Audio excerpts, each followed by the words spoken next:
I'm going to show you the trellis stitch. To start, you're going to outline your shape with a short back stitch. It does not have to be a square. That's just an easy one to show you. And I'm going to start on the left side after I've finished back stitching around my square. I have switched to a tapestry needle after my back stitch.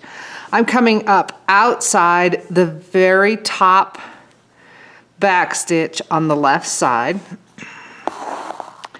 And I did switch colors. I probably would not do that if I were using it in a project, but I'm hoping you can see better on screen with colors switched. I'm going to take my needle from the bottom, slide it up under the first stitch on the top line. Then I am going to bring my working thread over this bottom part of the needle, and then I'm going to wrap it up and under the tip. So I made a spiral, I went completely around that back stitch up there. Then I'm going to pull my thread through and give it a tug down to tighten that knot up. And then I'm going to do the same thing again, up under the next stitch, bring my thread over the bottom part of the needle, up under the tip. So I've done a circle around that. And then I'm going to pull through and give it a tug down to tighten the knot. I'm going to just keep working the same thing all the way across. I'm going counterclockwise when I'm working from left to right.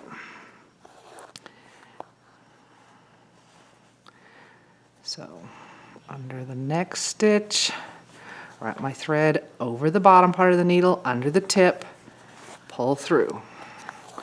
So I go under the next stitch. I do not take my needle all the way through, just part way through, over the bottom part of the needle, under the tip, pull through and give it a tug down.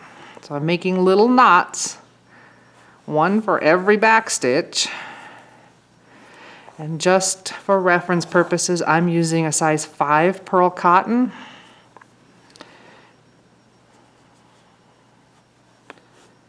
So again, working thread over the bottom part of the needle, under the tip, pull through, and a little tug down to tighten that knot up. Over the top, under the tip, pull through and down, over the top, under the tip. I'm wrapping counterclockwise when I'm going from left to right. Under the next stitch, over the top, under the tip, pull through, slight tug down.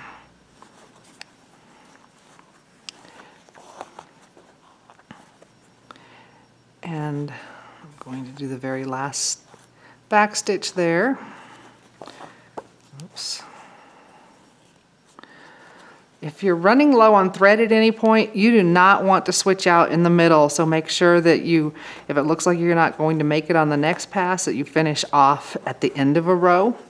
I'm going to take my needle down outside my first back stitch on the right, the vertical one. Pull up. Now I'm going to bring my needle back up between the top 2 stitches on the right. Again, I'm on the outside of my back stitch.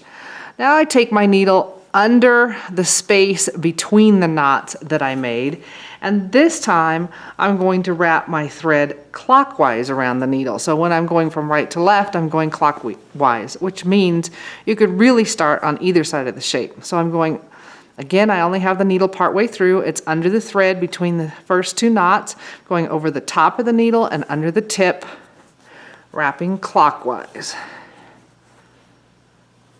Pull up, give it a tug to tighten up the knot, wrap it around, clockwise around the needle.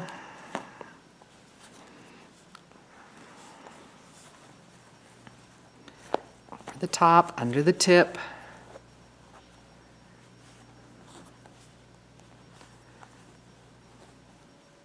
Over the top of the bottom, under the tip of the top, or under the tip. And if you're trying to do this with floss, you're going to have a very hard time, especially if you're only using 1 or 2 strands, seeing what you're doing.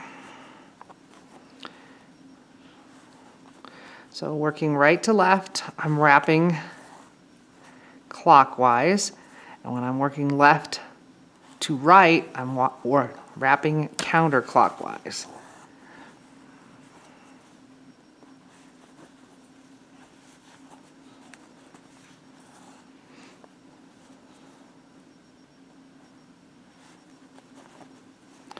You should be able to feel where that space is. If you're having a hard time seeing it, it's going to be much easier to go through under that thread between the knots than it is going to be to go between or through a knot. And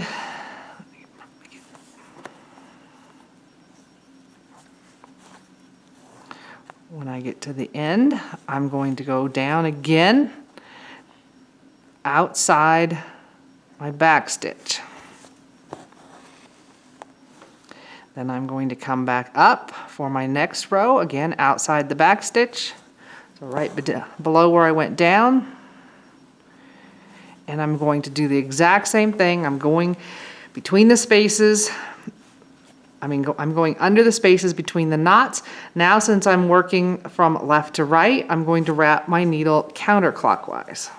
I'm just going to keep going back and forth in these rows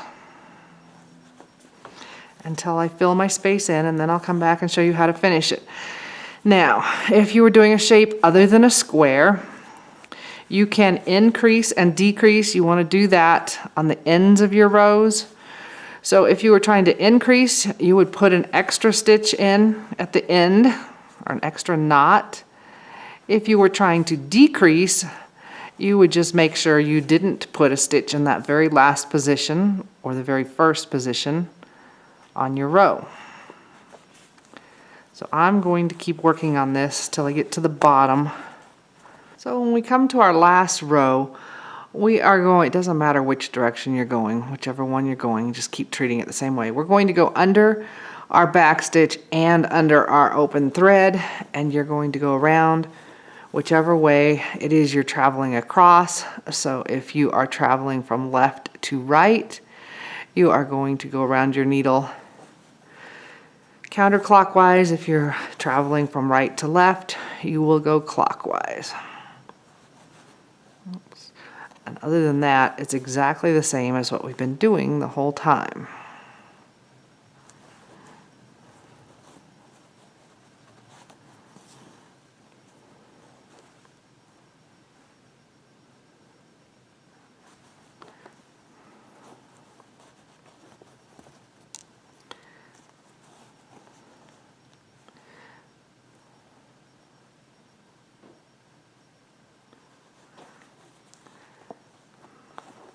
And I kind of got in a hurry down on the bottom part and spaced out my rows a little more than I should have.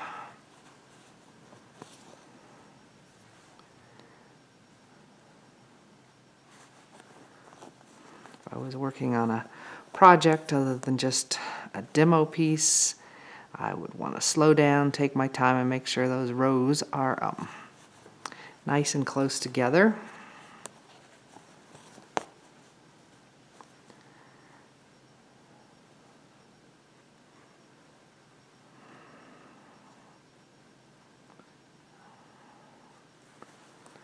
I may have lost a couple spots in the middle in my mad dash to finish this.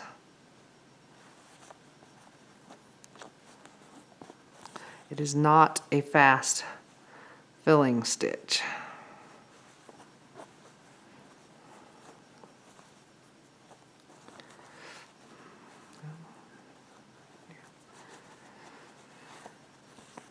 And then when I get to the end, I'm just going to take it to the wrong side and finish off. So I'm going to hide my bottom part and then zoom in. And I just wanted you to see there really is a trellis pattern going on in there.